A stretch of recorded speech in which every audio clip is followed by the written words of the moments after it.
Boy, Godchild first up his name. And welcome to the week 12, November 27, 2020 edition of the show. It's Bears week, everybody. It's rivalry week. The Bears are coming to town. All right, hopefully I fucked that up. But seriously though, actually, are the Bears coming to town? Are we going to are we versus the Bears? They coming in Lambeau, man. And look, as we all know, us Packers fans, we like to say the Bears still suck. The Bears still suck. The Bears still suck. And they do. They do suck. We all know they suck, but honestly, the Packers kind of suck too. I mean, to keep it a whole buck with you, to keep it 100, the Packers kind of suck too. We're coming off a loss. We're 7-3. Haven't beat many good teams. Haven't played well against many top tier defenses. And let me tell you what, this defense is 100% legit, too legit to front because I'm telling you, they will do what they want if we don't pull off a great stunt. And when I say mean stunt, I mean trick because we ain't shit if we can't do something against the Bears. Now, some of y'all gonna be like, this mother effer, he's not a real fan. He's not a real cheesehead. That's not true. I have a football on my head right now, but I do have a cheesehead in my closet. I can go get it if you want, but I'm not because I have shit to prove to y'all. Look,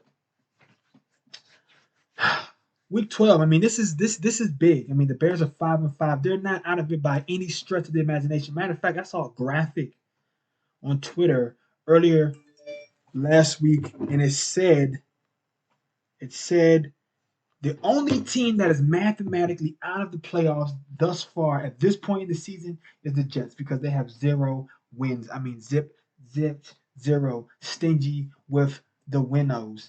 Might buy you Chris, but that's about it. Might light your wrist, but that about it. I might wipe you and buy you nice whips, but you really gotta know how to win a game. Shit, like, and the Jets, they haven't won. But the Packers, we are firmly planted right now in first place. I think we're the 2 seed overall in the NFC. But that shit can change if they lose this week to the Bears. Okay, the Bears will go up to 6-5. We'll drop to 7-4. All right, like we'll still have a pretty firm lead, pretty firm grasp of the lead. And I really don't think the Bears have a chance to win the division. I think the Packers are too good.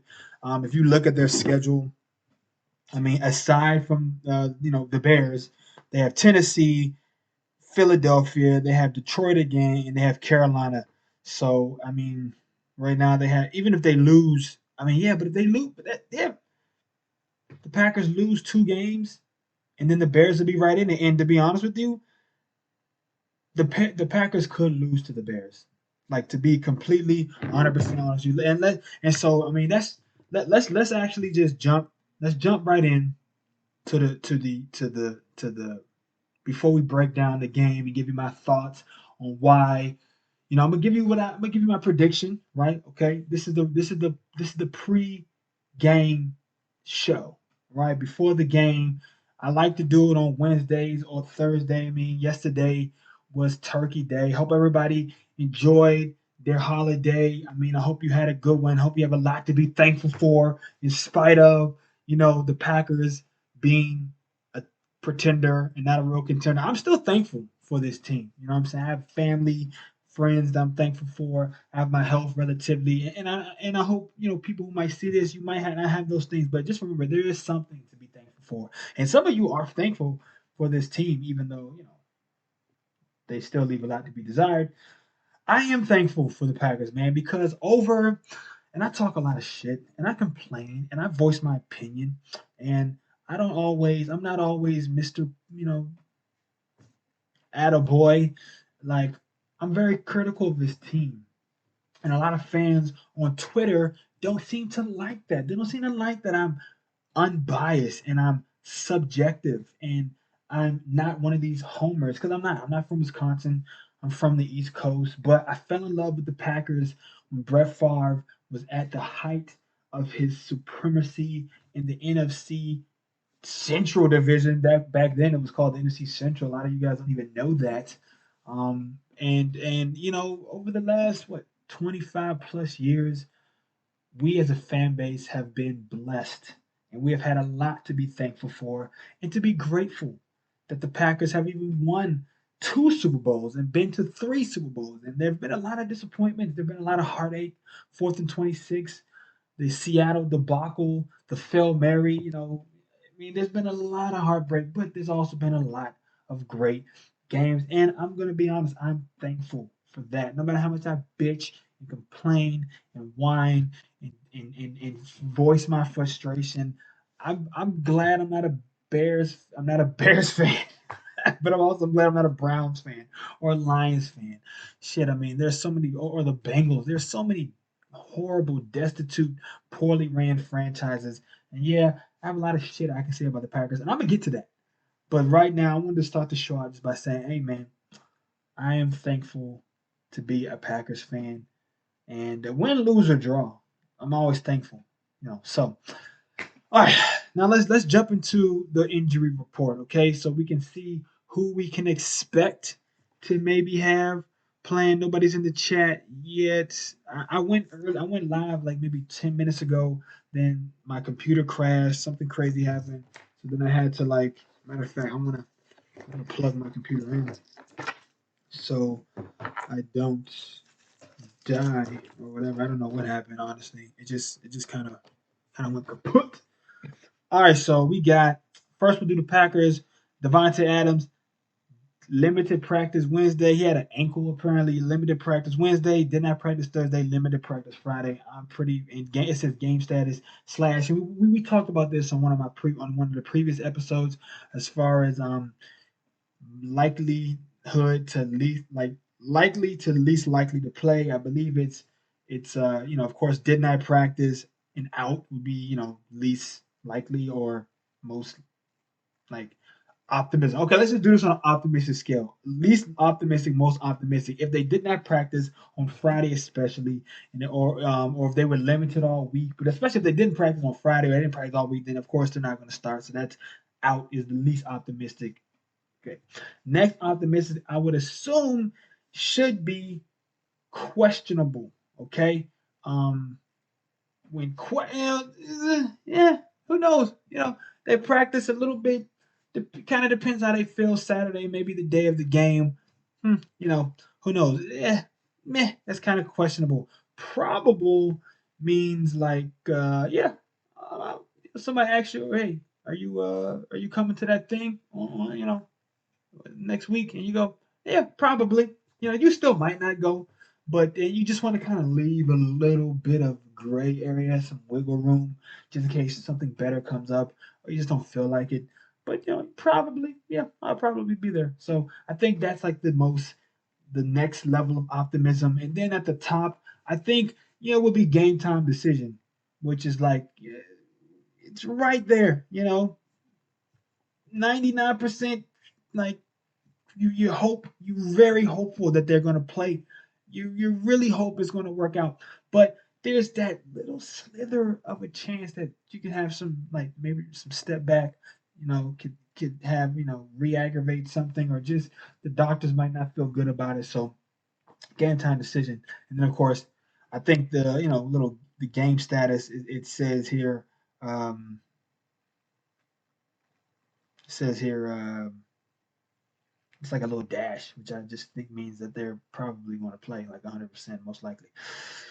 Okay, so let me give the breakdown for you. Devontae Adams had an ankle, limited practice Wednesday, did not practice Thursday. I don't think. Oh, they did have practice Thursday. That sucks. These niggas had to practice on Thanksgiving. What the fuck?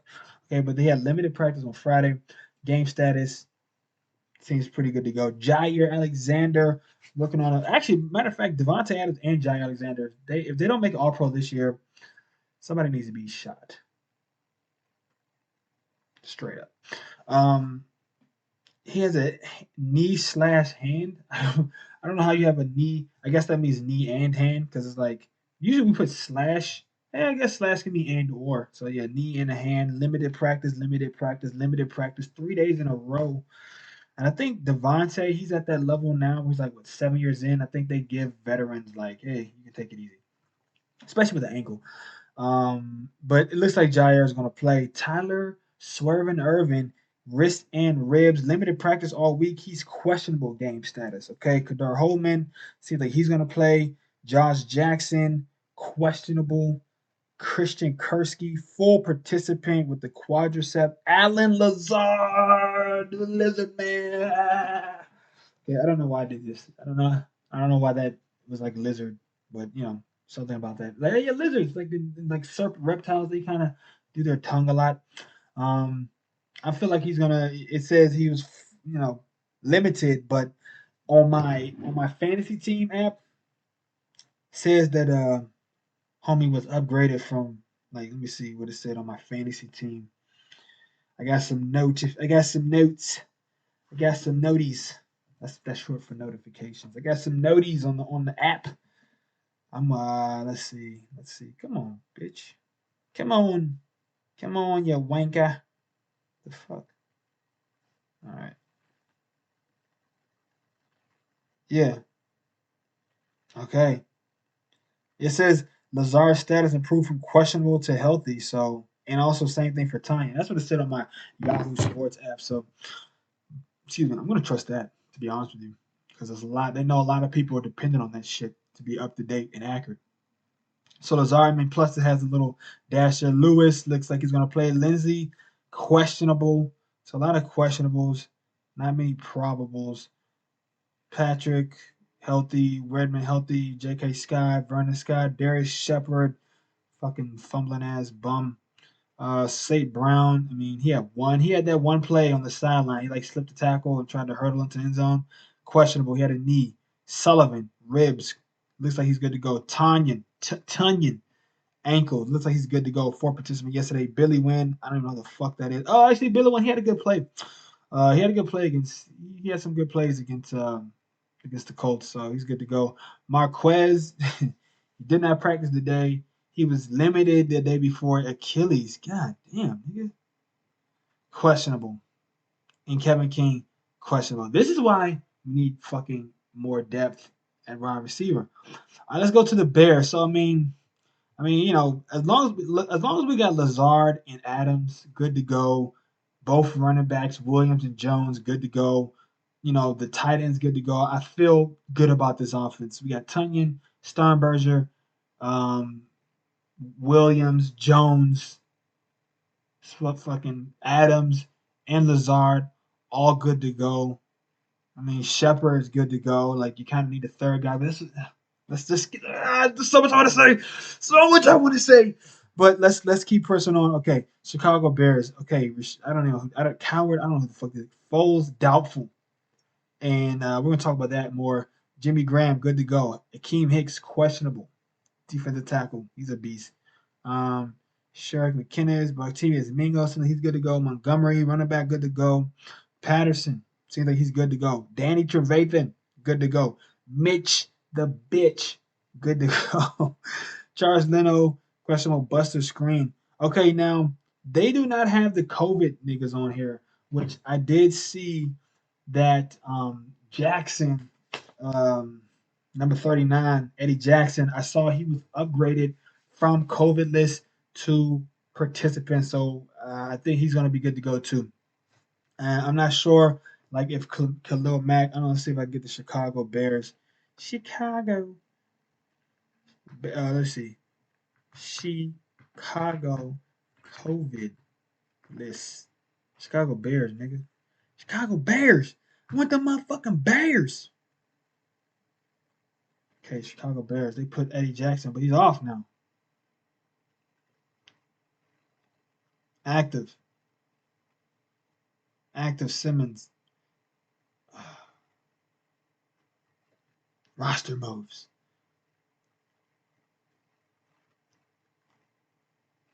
I don't care about his selection and shit.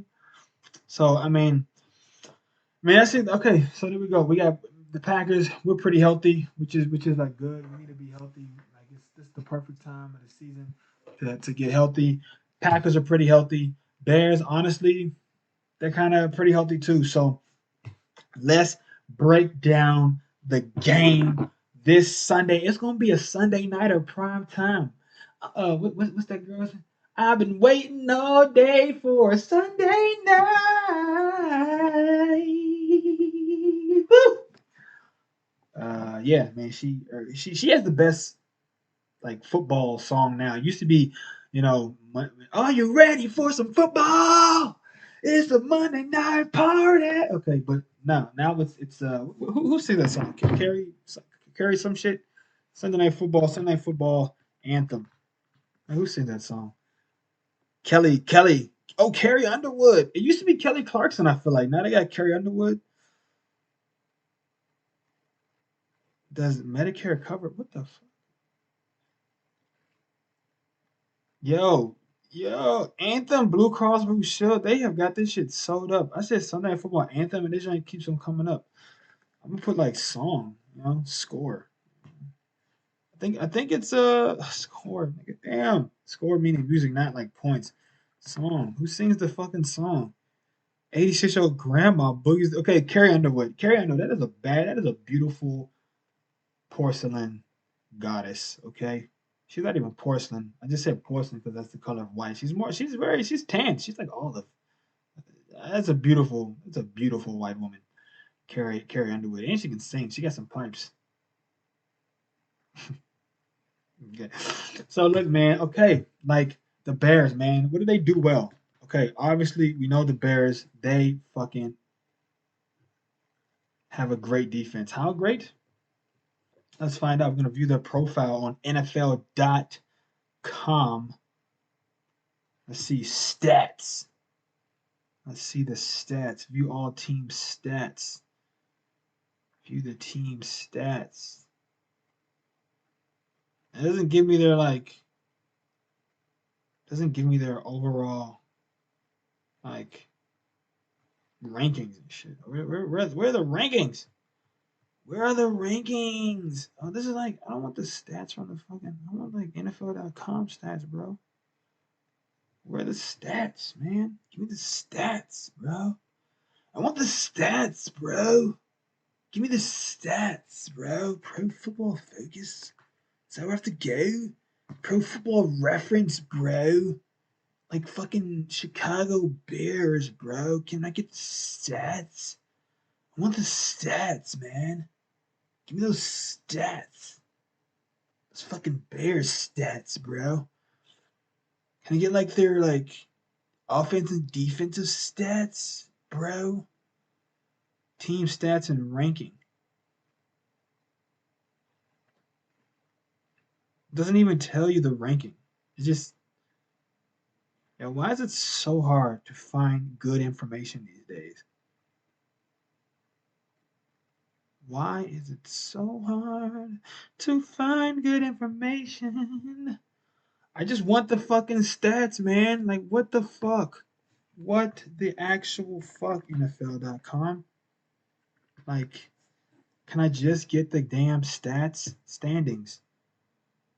Like, what the fuck? Yeah, look at that. Green Bay 7-3, but the Rams are also 7-3. So who's the who's of this shit? Yeah, but we're still, and actually Seattle. It goes New Orleans, Green Bay, Seattle, Los Angeles, Tampa, Arizona, Chicago. 1, 2, 3, 4, 5, 6, 7. Is it 7 or 8 teams this year? League. What? Cleveland 7-3, and they're technically above the Packers right now. That's what I'm saying. Like when you just ask yourself this question. When you think about good teams at 7-3, just think about that. The Packers are in the same category with Cleveland. How is Cleveland like low key so good? They beat the fucking Eagles, bro.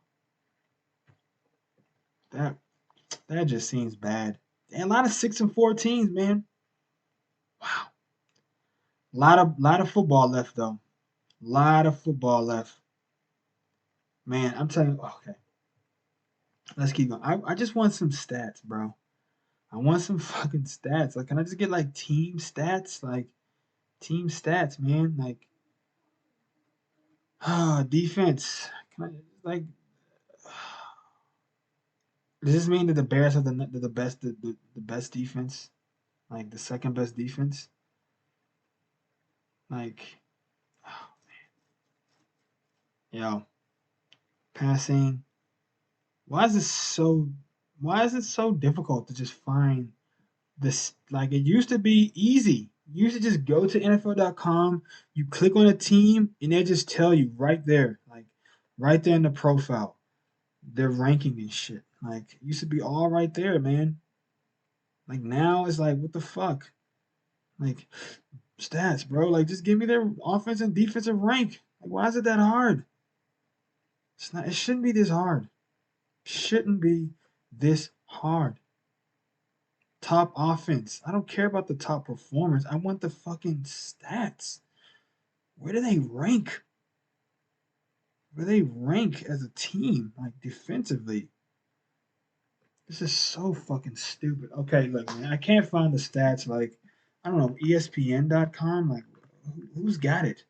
Who's got the stats, bro? Who's got the stats? Some good football on right now. Notre Dame is tied 14-14 against number 19. Wow, it's actually some good football on today. This is not. I want the stats. No, fuck the Bears. I don't want the Bears. I want Chicago. I want to see stats. Let's go. Let's go. Here we go. Here we go. They only got 2 interceptions. Fucking Allen Robinson. Motherfucker got just as many yards as Devontae Adams almost. See? The bum ass quarterback. Still, doesn't just give me like like how does anyone find stats these days? Like I don't understand, bro. Like what the fuck is actually what the actual fuck is happening?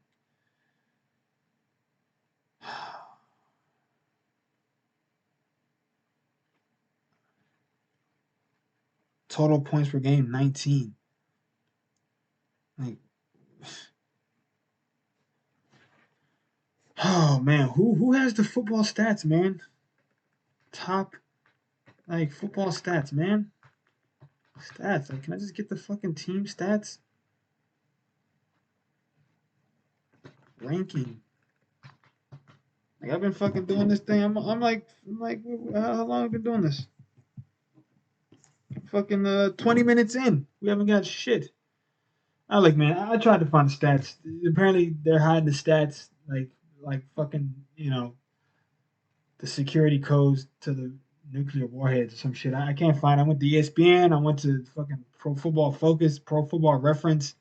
It's not just like it's not just there. But anyways, look, man, we all know that the Bears have a really, really, really talented defense. They got all pros all up and down all up and down the field. Not only that, but they're well coordinated. They're well coached. They play hard. 60 minutes. They don't give up. They don't like start fast and then like just sort of fall apart. They play 60 minutes. It doesn't matter really how bad the offense is playing. They just keep going, man. And that's one thing that I admire about this team, the Bears, and a lot of fans on social media are thinking that this is going to be an easier game because Mitch is going to be starting most likely. When honestly, Mitch had one horrendous quarter. Okay, half really. He had one horrendous half.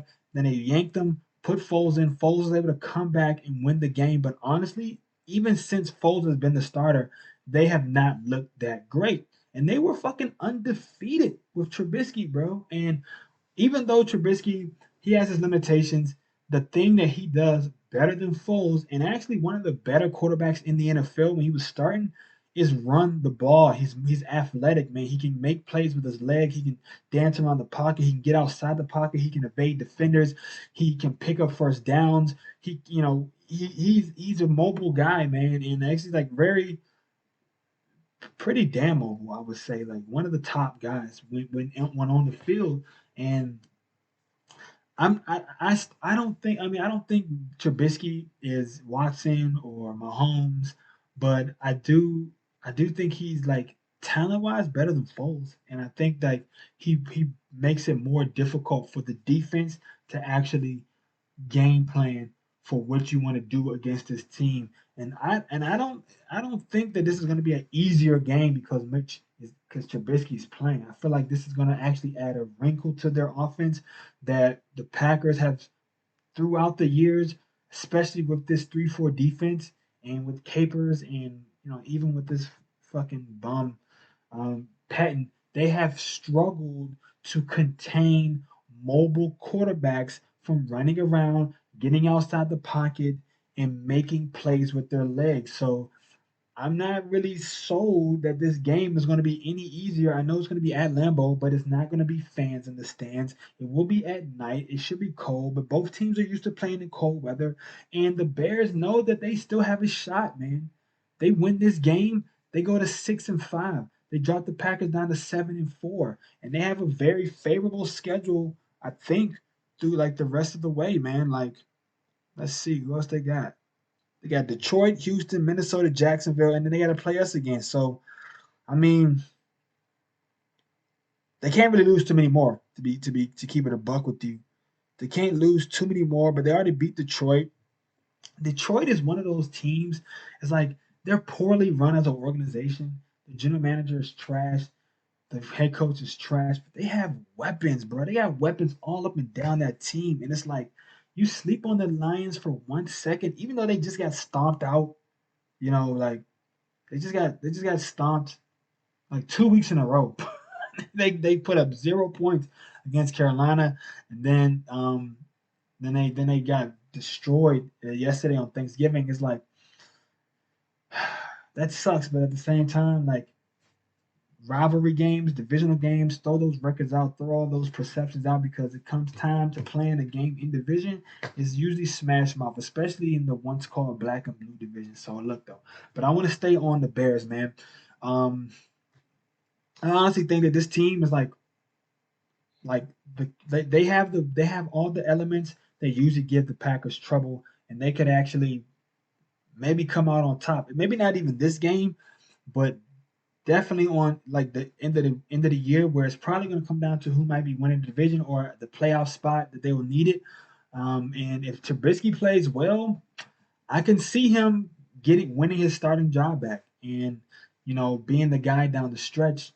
And because Foles really hasn't like they won more games with Trubisky than Foles. Like they won one game with Foles. Oh no, 2 games with Foles, right? You know what I'm saying? And because they're 5-5, like yeah, four. Yeah, they started. He won 3 games, and then they pulled him. I think in the fourth game. Then Foles won that one. Then they beat the Tampa Bay Bucks, but they've lost like 4 more games since then. So it's like Foles isn't really the answer either. Even though I feel like he was a really good fit in Philly, and if I was Philly, I would have stuck with him. But that's in the past now. The Packers, on the other hand, they're getting healthier at the right time, and they played like as much as I complained about it, as much as I bitched about it, and I have a lot to say about the game in Indianapolis. Boy, wouldn't it have been nice if that was Justin Jefferson catching that pass in overtime instead of Marquez Valdez-Scantling? Wouldn't that have been nice? Justin Jefferson actually playing like one of the better receivers in the NFL already his rookie season. One of the highest graded receivers in the National Football League, according to Pro Football Focus. A lot of people don't like Pro Football Focus because they can say like somebody is great one week and the next week like by the same stat. I don't know. They're like so stat based is like ridiculous. They'll like I don't know, like Pro Football Focus, I agree. Like they're not the end all be all, but they when it comes down to their numbers and their stats, they have that shit on lock. So it's like if they saying that Justin Jefferson is graded as one of the highest best receivers in the NFL according to their stats and information, then that means he's balling his ass off. And I think fantasy owners would agree. And I think if you just watch the games, you can tell the dude is a stud.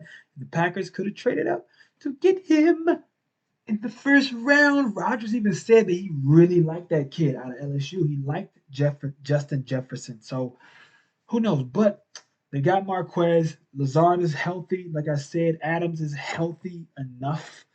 Rodgers is healthy. The offensive line is pretty healthy.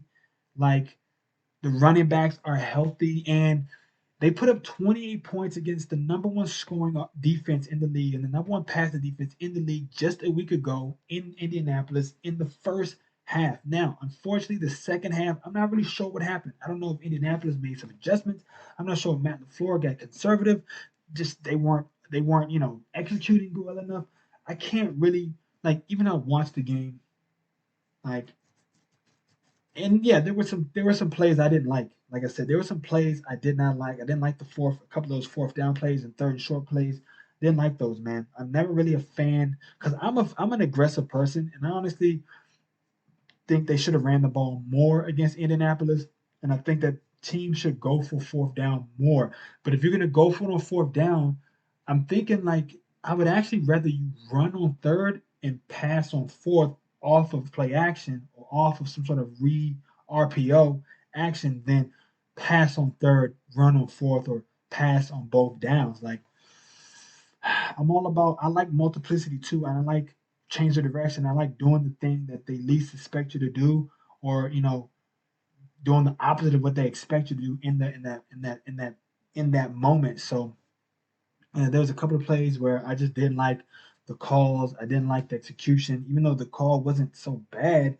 But like the Packers, they have this thing where they play well one quarter, the other next quarter is like they don't stick to what they were doing, or they just get lax, or they let up, they lose focus. And to me, as much as that is on players, because you're professionals, you're getting paid to do this job. No one should have to motivate you. You should be self motivated. But we all know that this is like where they're human, so it's like that's not cut and dry either. And the coach has to create a culture of demanding the best and getting the best out of his players. And right now, LaFleur, as smart as he is, I think he's got two things right now that are really holding him back. The first would be he still seems like he's catering to Aaron Rodgers, his all pro, two-time MVP, Super Bowl winning, future Hall of Fame quarterback, Aaron Rodgers, who has always been a I want to throw the ball as much as I can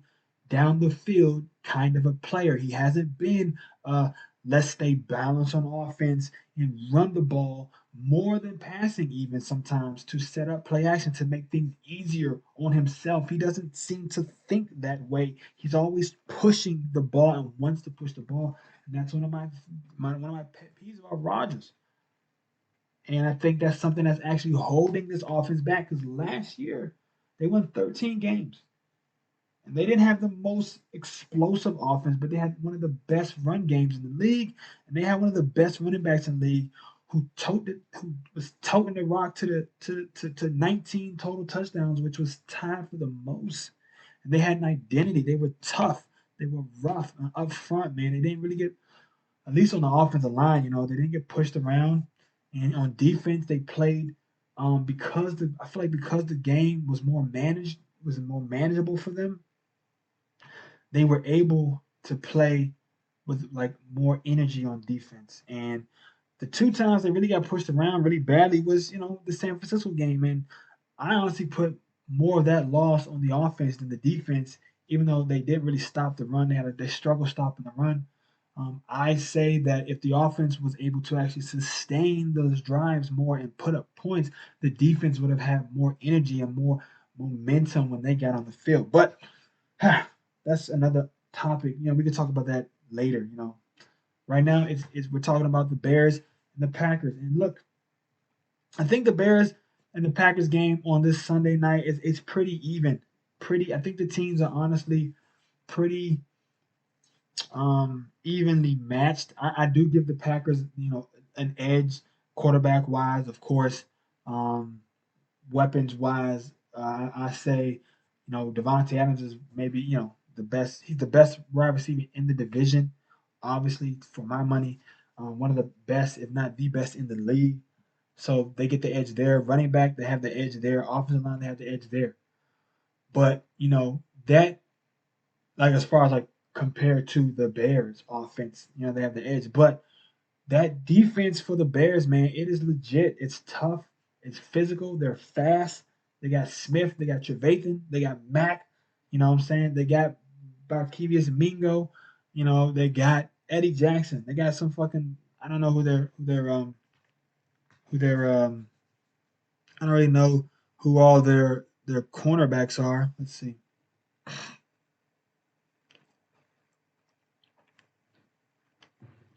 Who they got? Defense. Tashawn Gibson, Eddie Jackson, Kyle Fuller, Jalen Johnson. I mean, Kyle Fuller is nice. He's a starter. Jalen Johnson, I don't really know much about him, but Akeem Hicks might not be playing. Bilal Nichols, Brent Urban, Khalil Mack, Robert Quinn, and Mingo. But I think Quinn is hurt. Is Quinn hurt? Is he playing?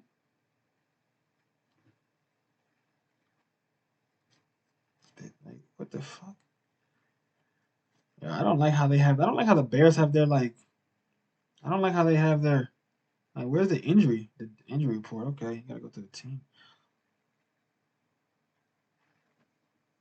What's the screen? Try to.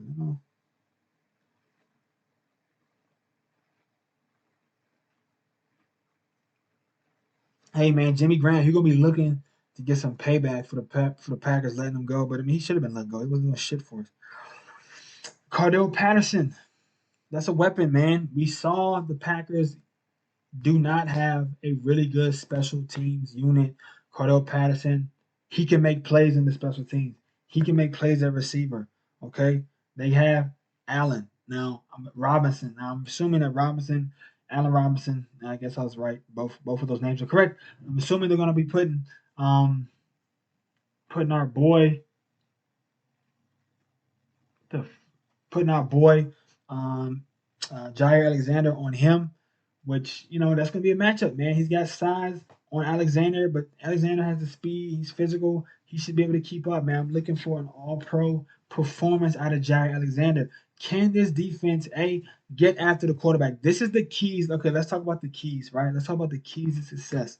Okay, first of all, they need to run the ball. I know Rodgers, like I said, wants to pass. He's pass happy, but they need to run the ball, establish the run, set up the pass, set up the play action, give Lazard and Adams some single coverage, some single safeties to work with. Make it easier for Rodgers to figure out what he wants to do against his team. Run the ball up the middle, man. Put these guys on the field at the same time. Get creative with these formations in these run packages and these run plays. Don't have to do the same thing. Do some screens. We haven't seen a lot of screens with Jones this year, man. We haven't seen you know, they haven't ran Jones up the middle that much to me. It seems like they're always trying to like bounce him on the outside, and he's had a lot of success up the middle. Last year he did. So I want to see them run the ball. I think Jones needs to get 20 carries, and further, honestly, like 25 touches, 20 carries, and like another, 5 or 6, you know, um, targets in the passing game, and then Williams could get in there for another 6 or 7, runs or maybe some passes. Put them out on passing routes out of the backfield, things like that. Like I want to see them run the ball. That's going to be the first key. They have to connect on play action. If you run the ball, you set up the play action. They have to connect on play action. I know they're going to probably take at least 3 or 4 of these shots in the game, whether it's to MBS, whether it's to Adams, whether it's to Lazard. They got to connect on play action. They got to stay aggressive on the game plan in general. Okay, and on defense, they got to tackle, of course. That's like a given, but they need to get after the passer. They need to get a pass rush. They need to get pressure. I feel like this team, the secondary, because they play so much zone, it's heavily predicated on them getting after the passer and making them forcing the quarterback into bad reads, off time throws, inaccurate throws, and just making bad decisions or throwing early and giving the defensive backs an opportunity to make plays on the ball. And they haven't had a lot of interceptions this year. I wouldn't say they're probably like lowest in the league, one of the lowest teams in the league. They haven't had a lot of interceptions, haven't had a lot of turnovers. The sacks have been down. Preston Smith has like 1 or 2 sacks, whereas this year he had like 10 sacks. Zadarius is still Zadarius Smith, but it's like now I need to see Rashawn Gary out there more than Preston. Like Preston needs to be the guy giving Rashawn a break, or when they want to put all three of them on the field. I like that package, but I don't want to see Preston in coverage anymore. Preston cannot be in coverage, and to me, like that is already a fireable offense to have Preston in coverage on anybody. I don't care if it's a tackle eligible. I don't want Preston Smith in coverage, and if he does it again, I feel like LaFleur needs to pull Patton to the side and be like, "Look here, buddy. If I see Preston Smith in coverage one more fucking time, you gonna be needing Medicaid coverage and unemployment coverage because your ass is fired. Okay?" And I go out there and get him.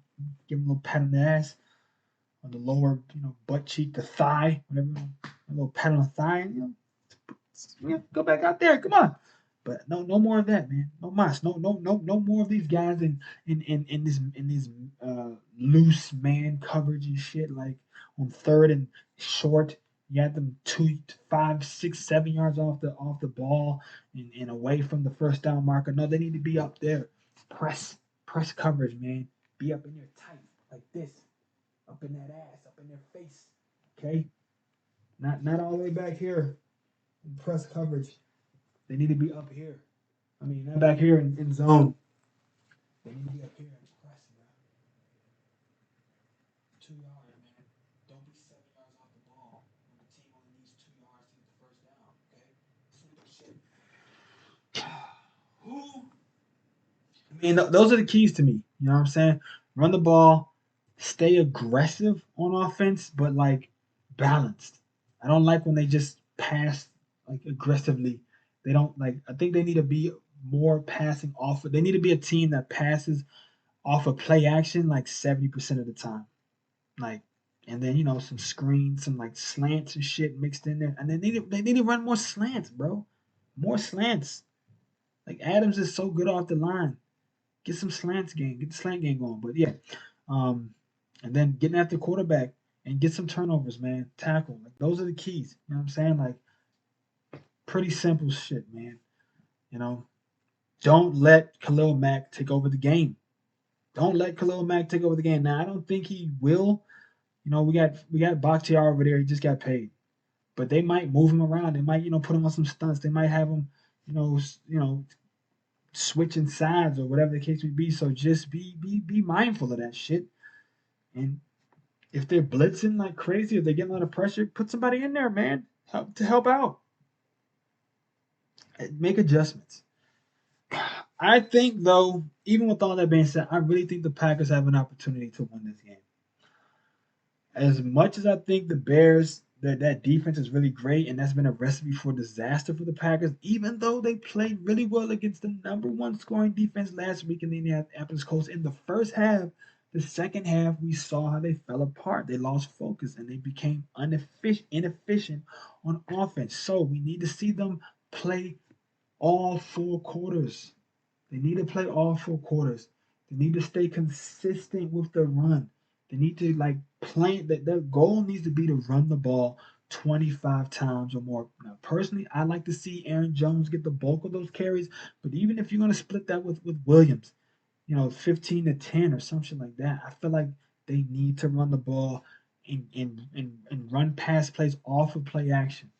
Like get after the quarterback, man. I think this game is going to be closer than most fans are anticipating. I'm saying 17-24 Green Bay. The defense this time, unlike last week, comes up big in the fourth quarter with a turnover, a couple of sacks or something that is going to save the game.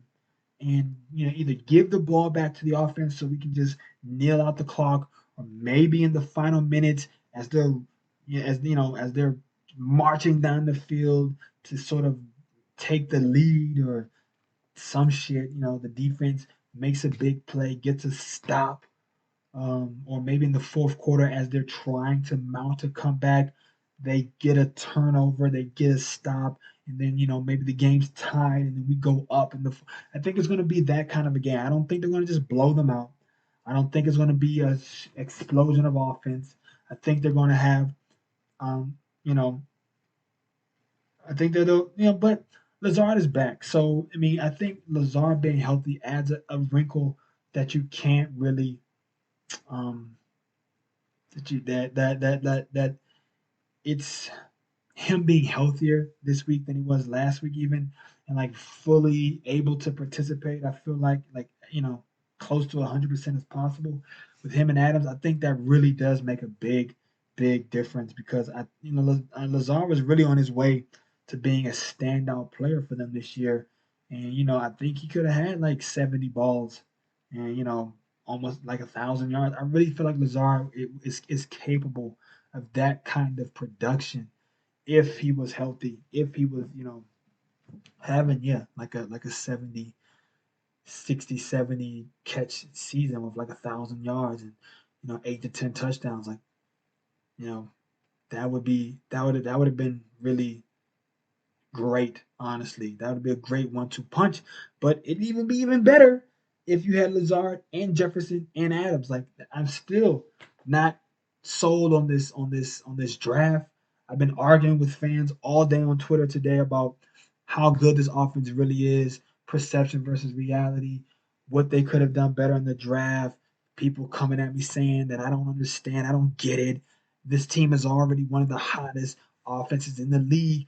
What is adding another receiver going to do? Well, I mean, depends on your definition of hot.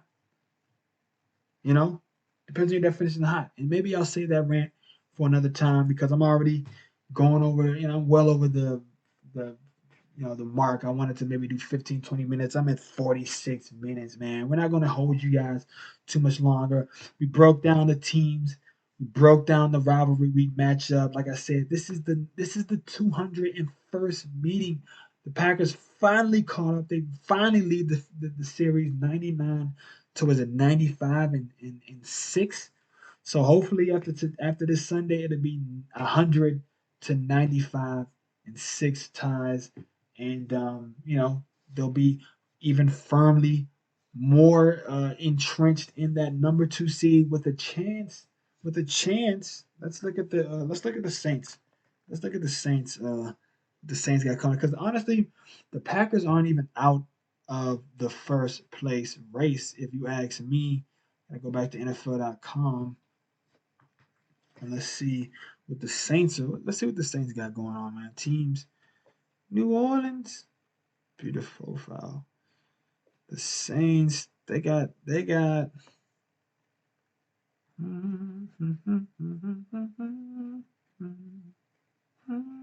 Let's see.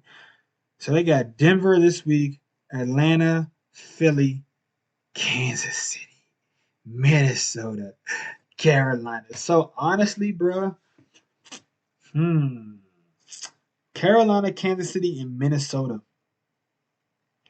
Those are 3 games that I feel like the Saints could lose. Kansas City, obviously. Minnesota, the way that they're playing lately, Minnesota has a really good chance. And they always have that grudge. I mean, Minnesota is St. Louis. I mean, Minnesota's New Orleans has become like an unconventional rivalry. All the games they've played in the playoffs in the NFC Championship game or like just in the second round of the playoffs, they have a lot of games that have come down to controversial calls, and I think the Minnesota Vikings, but the Saints have usually been on the bad end of those calls. But for that same reason, Minnesota kind of has proven they kind of have the Saints number a little bit. They match up well against the Saints, so I'm looking forward to Minnesota knocking the Saints off. The Chiefs knock them off, and then Carolina, they played them pretty tight in the first matchup, and that's without Christian McCaffrey, I want to say. I mean, they only won 24-27. The Saints did. So Christian McCaffrey, he's got to be worth at least a touchdown or at least 3 points. So that's a tie game. So you know what, man? I like the Saints. I think they're a good team, but I'm going to say I like the Vikings to knock them off. And if they do, because the Saints are currently 8-2, they lose those two games, they'll still only be wow. They'll still only be 14-2. Jesus. Jeez Louise. They have to lose 3 games. And then the Packers have to win every single game. So honestly, that first place seed looks out of reach. I mean, but the Packers have only lost 3 games. So honestly, we still are. I keep forgetting the Packers have only lost 3 games, bro. So actually, they are still that loss to the Vikings is hurting us even more. It's really hurt. We beat the number one seed right now because we beat the Saints, man. This is why I was so disappointed that they lost to the Vikings. They would be the Packers would be the number one seed right now if they had only beat the Vikings. And they gotta, gotta win these games, man. Like honestly, the Packers they need number one seed, man. They need that. I feel like in their heads, in their minds, in Rogers' mind, especially Rogers, he's talked about it so fucking much. I feel like Rogers, he's got this mental thing in his head, like playing at home in the playoffs is like gonna help him be better or help the team or some shit. So like Chicago, Philadelphia, Carolina, Tennessee, Chicago. They lost 3 games. They can really only lose one more and still have a legitimate shot because the Saints would have to lose two, and I think they can. They'd have to lose two, but they'd have to legitimately, like the Packers, only lose one more game for the rest of the season. I mean, they were 13. They were still fucking undefeated. They only had, 2 losses at this time last year. They went 13-3. Lost to Philly. Oh yeah, lost to Philly, and then they won the rest of their games, bro. They won the rest of their games last year. From this point out, the last loss they had was in Week 9 against San Francisco. They won the rest of their games. So man, the Packers need to get their shit together. I know I cuss all the time, but sometimes I don't cuss. They need to get together. I have faith in this team at 7-3 to really, what I'm saying, put their big boy pants on and get they're not even that far away, bro. They're not that far away. I'm really hoping that they get it together. I'm really hoping that they, that Patton just stop, run more man, send a little more pressure, on third down, third and long, send some pressure, man. Put press put Gary in the game and just run the ball on offense, man. Run the ball. Don't always feed Devontae. Let it come to him. Like sometimes I know you gotta feed him, but sometimes you gotta just let the game develop naturally and take advantage of the fact that teams are gonna put extra resources at Devontae to try to nullify him. You got Lazard back, you got Adams, and you got Williams, and you got Jones. Those are 3 dynamic pieces outside of Adams that you can use that are at your disposal. So please, please, please do that. Look, man, it's your boy Godchild. First up, his name. This has been Was Packing Podcast, Week 12, Rivalry Week Edition, Bears Week Edition. Let me know in the comments, what do you think about everything I've said? How confident are you that the Packers are going to win this game? Do you think that Trubisky is actually better for the Bears than Foles? What do you think about the rest of the NFC? How the Packers might stack up? I feel like, honestly, even though they're the 2 seed, the Rams and the Cardinals, and honestly, even Seattle, man, I think those teams, to me, like, I think those teams have something that, like, they have a little bit of an edge over the Packers, and they all have something that the Packers are really missing. And like Seattle, to me, I think they're gonna get better defensively. They're gonna keep getting better defensively. Um, and I really like their weapons, man. I like their weapons. To me, their weapons are more dynamic, even in the passing game. Like to me, cause like you can say like Metcalf and Adams, you could say like Adams is better, but to me, Metcalf is only in his second year and he's already in the conversation. Okay, like as for like an elite kind of top flight guy. And if you're gonna talk about number twos, I like Tyler Lockett better than Lazard. Sorry, he's more proven. You know what I'm saying? Like until Lazard proves to me that he's a better number two, I like his size, I like his ability, but the more proven number two is Lockett. And then if you go to like the Seattle, they've always been good at running the ball. That's part of their DNA. And then Russ, I mean, yeah, he's been throwing a lot of picks, but he's also like one of those guys that's clutch as fuck, and he can scramble. He's got an X factor that Rogers used to be. He's still picking up some stuff with his legs. Don't get me wrong, but he's not nowhere near where Russell is or Kyler Murray, who is a legitimate dual threat passer. Okay, that defense has some pieces. Like they can play, and they also just offensively to me are just pretty dynamic with Kyler Murray on his own. Then you got DeAndre Hopkins. Then you have Johnson. And then you have I don't even really know who the other people are, but to me, the Hopkins and Murray is enough. You know what I'm saying? Like to make you scared. And then the Rams, man, the Rams, they're balanced, man. They got weapons. They got some weapons offensively, defensively. They can really play with anybody. So and I trust them more than I do the Packers defense. So that just based off how the teams have played thus far in the season, that's I would put Packers. I would put the Packers like kind of fourth in the pecking order, like in a tight, like or honestly, I'll probably and maybe I'm just being biased because I just think like Kyler Murray, like he's just so special. He can really take over a game. Like, he can really just do things that only other person that can really do that is like Lamar Jackson. And Lamar Jackson, you can see they've kind of like I think they've hamstrung him. The team is like holding him back this year, not running the ball as much. But look, man, let me just get out of here, man. Let me get out of here. Let me get out of here. Let me get out of here. Let me let y'all just get back. Enjoy your weekend, everybody. I will be live on Sunday during the game, so look forward to that. I hope to be live, man. And it's your boy G to the DCHYLD. Like I said, this was back in podcast, man. Until next time, where my little cap at? Peace.